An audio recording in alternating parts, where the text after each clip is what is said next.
दिल्ली के अंदर एक मुसलमान लड़के ने गैर मुस्लिम लड़की के साथ लिव इन रिलेशनशिप में रहते थे। अब ये भी चल रहा है समाज में, शादी के बगैर लड़का लड़की रह रहे, समाज को कोई एतराज नहीं है, समाज उसको बर्दाश्त कर रहा है। ये नया भारत है, ये आधुनिक भारत है, ये मॉडर्न भारत है।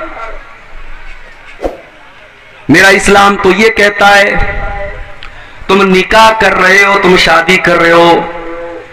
मौलवी साहब भी आ गए, उन्होंने निकाह भी पढ़ा दिया, लेकिन आपका मकसद घर बसाना नहीं है, आपका मकसद सिर्फ अपनी शहवत को पूरी करना है। तो कुरान कहता है कि ऐसा निकाह करना जायज नहीं है। मुहसिनीना गैरा मुसाफिहीना, निकाह का मकसद घर बसाना है, परिवार बसाना है, सिर्फ अपनी शहवत को और अपनी सेक्सुअल डिजायर को पूरा करना नहीं है। भाई इंसान और जानवर में कुछ तो फर्क होना चाहिए। यानी इस्लाम इस बात की भी इजाजत नहीं देता कि आप निकाह करें इस मकसद के तहत कि हम सिर्फ अपनी ख्वाहिश पूरी करें। नहीं, आपको घर बसाना है, आपको बीवी का हक अदा करना है। वो इस्लाम जो निकाह के मामले में इतनी पाबंदी लगाता है, क्या वो इस्लाम इस बात की इजाजत दे देगा कि लड़का लड़की बगैर शादी के लिव इन रिलेशनशिप में रहें? खुली हुई ज़िनाकारी है। और आफ्ताब नाम का वो लड़का श्रद्धा नाम की एक लड़की के साथ रहता था। सवाल यह नहीं है कि श्रद्धा के घर वालों को इतराज था कि नहीं था, सवाल को इतराज क्यों नहीं था। समाज की ये दोगली तस्वीर भी हमें खत्म करनी पड़ेगी मेरे भाई। हमने लड़कियों पर पाबंदियां लगाई, लड़कों के लिए सब माफ है। स्टेज से तकरीरें होती हैं, लड़कियां मेकअप न करें, लड़कियां खुशबू न लगाएं, लड़कियां नकाब में रहें, लड़कियां पर्दे में रहें, और लड़का रात रात भर घर से गायब रहे, उसके ऊपर कोई कानून नहीं है। इस्लाम के अंदर कोई वन वे ट्रैफिक नहीं है मेरे भाई। अगर इस्लाम एक लड़की को यह हुक्म देता है, एक औरत को हुक्म देता है कि वो पर्दे में रहे, वो बेहयाई न करे, वो ज़िनाकारी का कोई काम न करे, तो इस्लाम एक मर्द को भी हुक्म देता है कि वो अपनी निगाहों को नीचे रखे, वो ज़िना के करीब न जाए। वला तक़रबु ज़िना इन्नहु काना फ़ाहिशतन व साअ सबीला। ऐ मुसलमानों, तुम ज़िना के करीब भी न जाना, वो बड़ा ही बुरा रास्ता है, बड़ा ही बुरा काम है। और जानते हो, मैं अभी कटिहार से आपके इस गांव में आ रहा था, रास्ते में कहीं ब्रिज बन रहा था, ब्रिज के ऊपर रास्ता भी बना नहीं है, तो ब्रिज के शुरुआत में सरकार ने, गवर्नमेंट ने एक बड़ा सा बोर्ड लगा दिया जिस पर क्रॉस का निशान बना दिया कि ये रास्ता जाने का नहीं, इस पर मत जाना। इसलिए कि अगर वो निशान नहीं लगेगा, हो सकता है रात का टाइम में ड्राइवर को पता ना हो, वो ब्रिज पर गाड़ी चला दे और आगे जाकर के एक्सीडेंट हो जाए।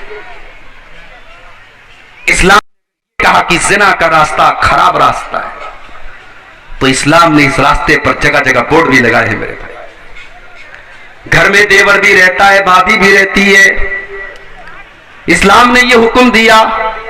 अल्लाह के नबी ने फरमाया इय्याकुम वद्दुखूल अलन निसा, जो औरतें तुम्हारे लिए गैर महरम है, जो तुम्हारी माँ नहीं है, जो तुम्हारी बहन नहीं है, जो तुम्हारी बेटी नहीं है, जो तुम्हारी बहू नहीं है, उन औरतों के पास तुम न जाया करो, उनके पास तुम तन्हाई में न जाया करो, उनके साथ तुम अकेले में न रहा करो। नबी ने एक लफ्ज कह दिया, जीजा को मना कर दिया गया वो साली को बाइक पर बिठा के सैर न कराए, देवर को मना कर दिया गया वो भाभी के साथ बाइक पर न बैठे, वो अकेले कमरे में भाभी के साथ न बैठे। ये तो हमारे इंडिया का कल्चर है, भाभी मां समान होती है।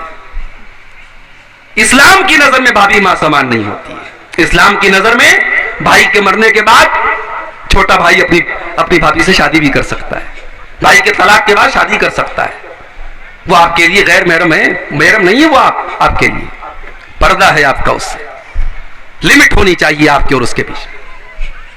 इस्लाम ने ज़िनाकारी के रास्ते में मेरे भाइयों बड़े बड़े बोर्ड लगा दिए।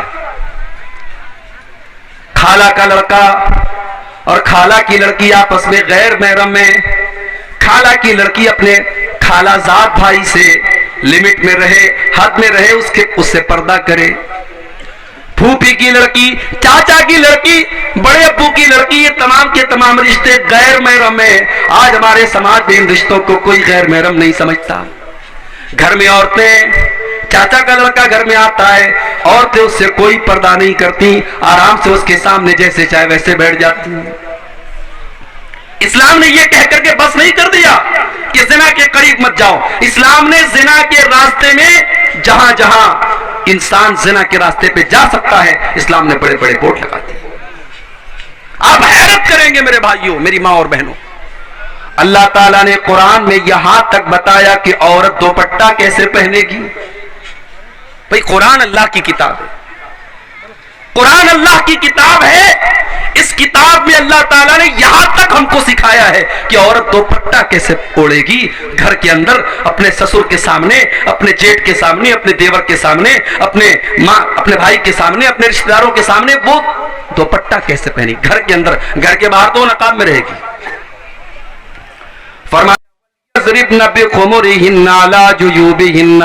ऐ मुसलमान औरतों, तुम अपने दुपट्टों को अपने सीने पर रखा करो। दुपट्टा कंधे पर रखने के लिए नहीं है, दुपट्टा गले में डालने के लिए नहीं है। अपने दुपट्टों को अपने सीने पर, अपने गरेबान पर रखो। ये नहीं कि चलो हमारा भाई तो है, हमारे ससुर है तो क्या हो गया।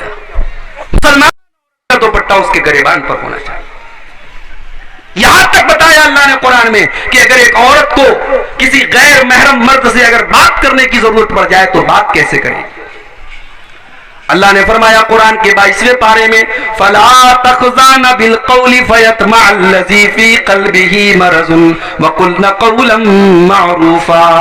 ऐ मुसलमान औरतों, जब तुम्हें किसी गैर मर्द से बात करने की नौबत आ जाए और बात करने की जरूरत पड़ जाए तो तुम अपनी आवाज में नरमी पैदा न करो, अपनी आवाज में लचक न पैदा करो, तुम अपनी आवाज में कड़क अंदाज पैदा करो, तुम सख्ती के साथ बात करो। सामने वाले को ये न लगे ये मुझको लाइन दे रही है, सामने वाले को ये न लगे कि ये मुझे सिग्नल दे रही है। सामने वाले की उम्मीदों को तोड़ दो, तुम सख्ती से बात करो, तुम नरमी से बात न करो। आजकल ये भी चल रहा है, फेसबुक वाली दीनी बहन, लड़की ने पोस्ट डाली, कोई कुरान की आयत लिखी, लड़कों की लाइन लग गई, माशाअल्लाह सुभान अल्लाह। क्या है साहब? अरे ये हमारी दीनी बहन है। अब ये दीनी बहन जो रहती है फिर वो फेसबुक के मैसेंजर पर आती है, फिर वहां पे चैटिंग होती है, फिर चैटिंग के बाद मुलाकात होती है। ये ज़िना का जाने वाले रास्ते हैं मेरे प्यारे साथियों। इस्लाम ने इन रास्तों को बंद किया है। आपकी कोई दीनी वीनी बहन नहीं है। वैसे तो सारे इंसान आपस में एक दूसरे के भाई हैं, सब आदम की औलाद है, सब हव्वा की औलाद है। आपकी बहन सिर्फ आपकी सगी बहन है जो आपकी मां के पेट से पैदा हुई है, या आपकी रजाई बहन है जिसने आपके साथ दूध में जो शरीक हुई है। जिस औरत का दूध आपने पिया है उस लड़की ने भी पिया, वो आपकी बहन है और आपकी सगी बहन है। बाकी दुनिया में कोई बहन नहीं है आपकी। उससे आपको पर्दा, उस लड़की को आपसे पर्दा करना है और आपको उससे दूर रहना है। तो आफताब ने और श्रद्धा ने लिव इन रिलेशनशिप में वो जिंदगी गुजार रहे थे। अब क्या मामला हुआ अल्लाह आलम। मीडिया में खबर, आप मीडिया को तो मसाला मिलना चाहिए साहब। मुसलमान लड़के का नाम मुसलमान है, लड़की का हिंदू है, इतना काफी है मीडिया के लिए।